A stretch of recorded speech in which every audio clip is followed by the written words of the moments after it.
baca. Ngopi sambil ngobrol pajak. Assalamualaikum warahmatullahi wabarakatuh.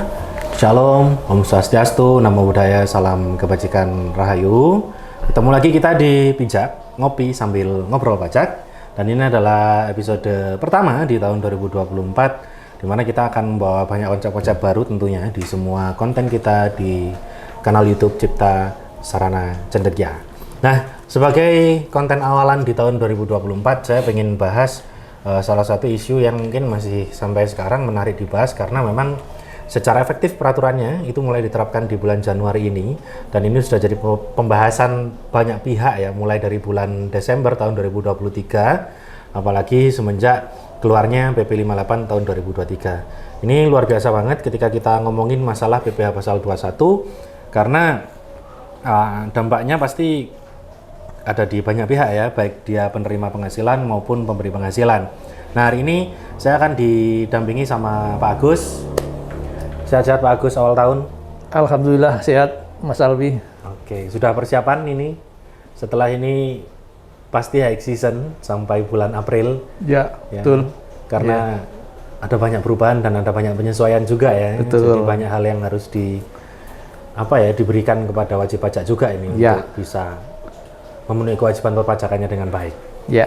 Ini isu menarik karena ramainya mulai dari tahun 2023, akhir tahun 2023. Ya.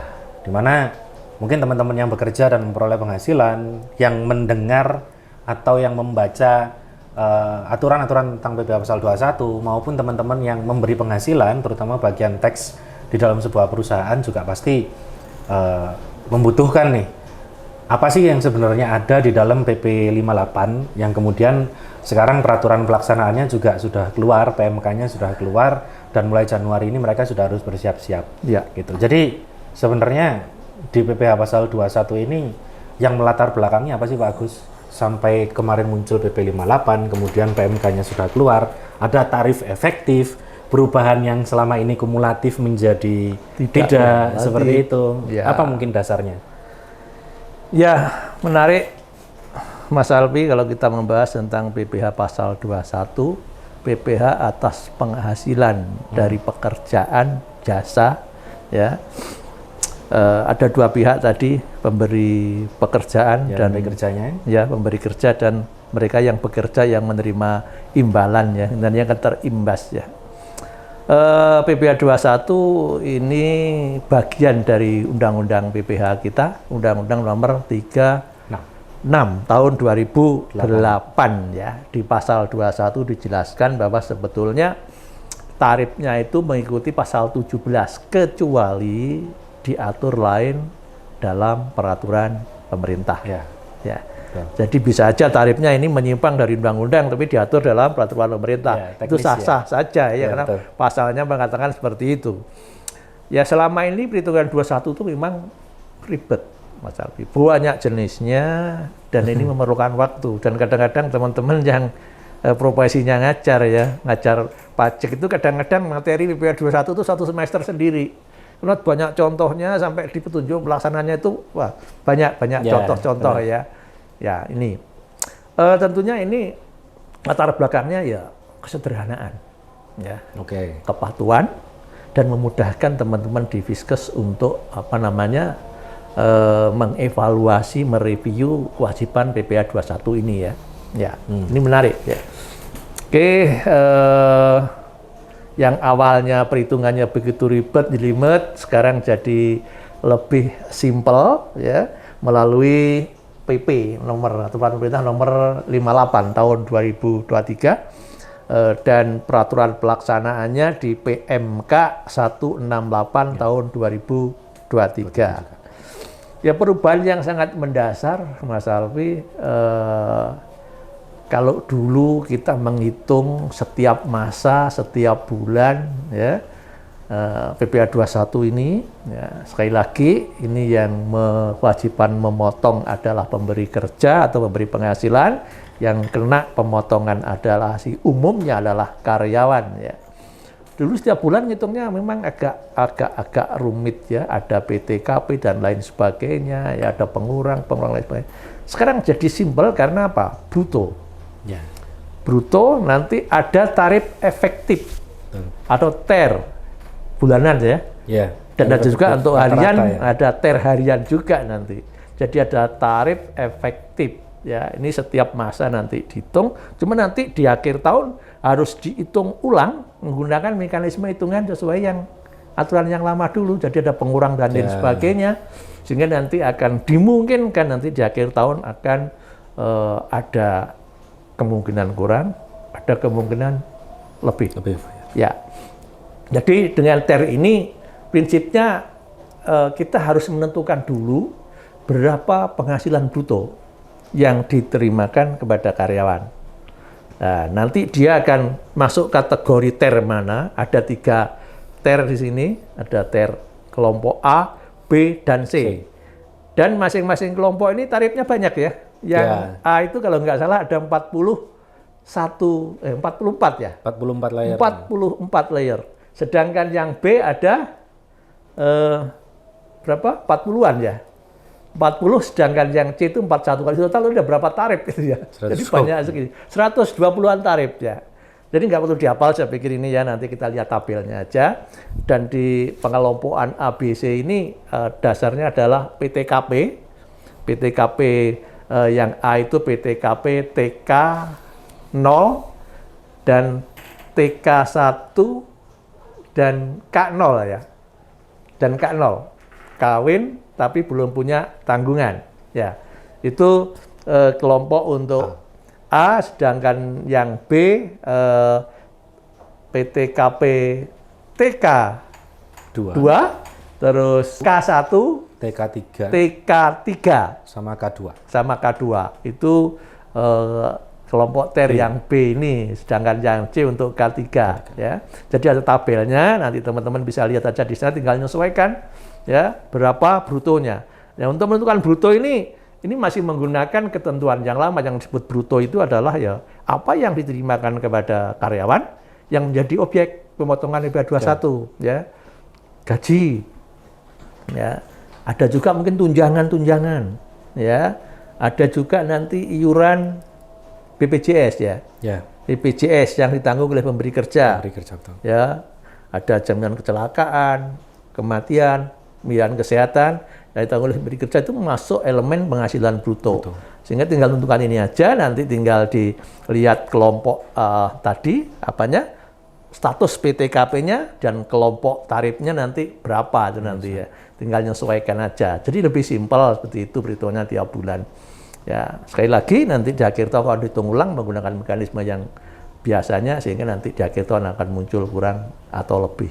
Ya. Jadi sebetulnya nggak salah ya Pak pemahamannya teman-teman kemarin ketika memahami itu bahwa sebenarnya nggak jauh beda ya, kecuali di layer tarifnya memang yang di masing-masing golongan dari tarif efektif rata-ratanya untuk kelompok A, B, dan C itu yang memang layernya banyak banget. Banyak, iya. Kalau dulu kita mungkin kenalnya cuma 5% sampai 35% dan seterusnya, ini jadinya banyak sekali nanti menyesuaikan ya, apalagi sama melihat PTKP-nya. Tapi untuk pengelompokan brutonya sendiri dasarnya tetap ada peraturan-peraturan sebelumnya juga yang harus kita lihat. Jadi sebetulnya itu cuman memisahkan dari format yang lama, yang kalau mungkin teman-teman akademisi gitu ya, atau teman-teman mahasiswa belajar kan pasti ngitung dari gaji pokok ditambah sama tunjangan dan yang lain. Ya pokoknya elemen bruto itu yang jadi dasar. Gitu. Dasar, jadi tentukan itu aja. Kalau dulu ada pengurangnya biaya jabatan, terus PTKP setahun atau setahun kan, ya itu. Jadi sekarang penyederhanaan proses di situ. Jadi proses bulanannya aja disederhanakan ya.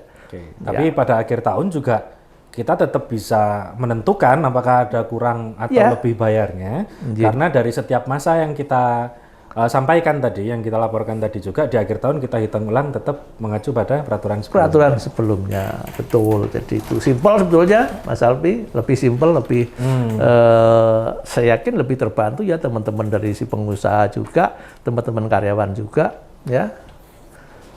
Cuma nanti ketika ada lebih bayar nanti kan ya bisa diperhitungkan di masa-masa berikutnya ya. Kalau dari segi tarif, mungkin pertanyaannya kan pasti itu ya Pak. Kalau dari segi tarif jadinya lebih menguntungkan yang lama apa yang sekarang nih? Tergantung. Bagi karyawan maksudnya. Bagi karyawan ya. Jadi bagi karyawan yang ya mungkin cukup besar yang dia terima, itu akan lebih gede ketemunya hitungannya kalau menggunakan yang ini. Dengan yang sekarang ya, yang sekarang, KMK 168 ya. Ya. Berarti jatuhnya lebih terasa gitu ya. Kalau penghasilan kita semakin besar gitu maksudnya. Dan ini juga ada perubahan yang cukup ya Mas Albi ya, bagi ini komisaris atau pengawas. Kalau di koperasi ada pengawas, kalau di PT ada komisaris ya. Kayak kumulatif itu ya. Ya, dulu kan aturannya yang merangkap sebagai karyawan. Atau tidak. Ya, betul. Istilah itu sudah nggak ada sekarang. Jadi yang sekarang yang ada adalah komisaris atau pengawas yang menerima penghasilan rutin, teratur atau tidak teratur. Itu aja bedanya. Dan tidak kumulatif ya bagi apa? Yang tidak teratur sih. Ya, yang tidak teratur. Betul. Terus juga tenaga ahli yang bukan karyawan ya. Ya, yang bukan karyawan ya ini juga jasa itu juga ya, ada perubahan tidak kumulatif juga ya, tidak kumulatif ya. Jadi kalau secara umum sebetulnya kalau bagi jenis-jenis usaha yang karyawan atau si penerima gajinya, penerima penghasilannya di luar dari dewan komisaris yang menerima penghasilan secara teratur maupun tenaga ahli dan juga penerima penghasilan dari sektor jasa sebetulnya juga nggak terlalu banyak perubahan yang membuat pusing ya, karena justru elemennya di sini adalah penyederhanaan. Penyederhanaan, betul. Terutama di masa ya, untuk kewajiban perpajakan. Betul. Oke, jadi ada. Saya rasa kalau perubahan regulasi pasti ada plus ada minusnya ya. Bergantung kepada pengimbasannya di siapa, entah itu di pemberi kerjanya atau pemberi penghasilannya maupun yang menerima penghasilannya gitu. Nah, kalau dari apa yang dihadapi mungkin sama Pak Agus nih, dari keluarnya PP 58 itu kemarin sampai kemudian kita udah mulai masuk di bulan Januari mengarah ke Februari nih Pak. Dari rekan-rekanan mungkin atau dari teman-teman WP, ada yang sampai menemui kesulitan nggak Pak terkait dengan perubahan di PPH Pasal 21 ini? Ya, peraturan ini mulai berlaku untuk Januari ya. Masa 2024. Januari nanti akan dilaporkan, disetorkan di Februari. Dan kita juga sudah mulai memberikan sosialisasi dan begitu juga dari teman-teman dari DJP ini gencar sekali memberikan sosialisasi gratis tentang PP ini dan PMK ini ya. Itu sudah sangat jelas saya pikir, dan justru teman-teman